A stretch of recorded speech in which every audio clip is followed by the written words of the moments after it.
čia atvykau iš Vilniaus taikos progimnazijos 4-osios A klasės. Per 11 metų teko patirti daug gerų ir linksmų akimirkų. Tačiau atėjus 1 klasiai reikėjo surimtėti.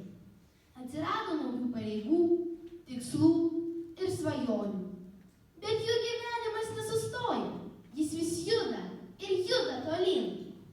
Nuo pat mokymosi pradžios supratau, kad mokslo šaknys karčios, bet vaisiai saldūs.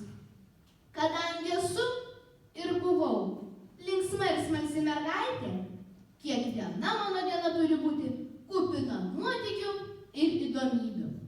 Tad aš nesėdžiu rankų sudėjusi. Jau nuo pat 2 klasės mane sužavėjo plastiški judesiai, nuostabios emocijos ir begalinis atsidavimas šokiui. Tai baletas.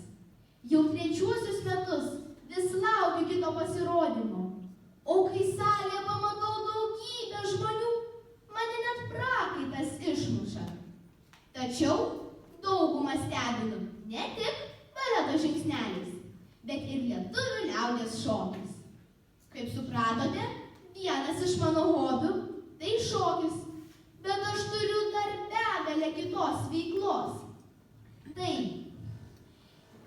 įvairių tipų knygų skaitymas,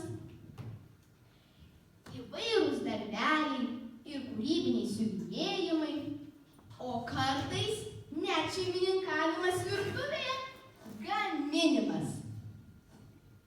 Moku perteikti įvairių veikėjų balsus. Pavyzdžiui, aš esu smalsi ir graži mergaitė. Aš esu stiprus ir patyręs vyras. Aš esu šio miesto ponia. Aš esu Gabrielius Landsbergis ir skatinu vaikus domėtis literatūra. Čia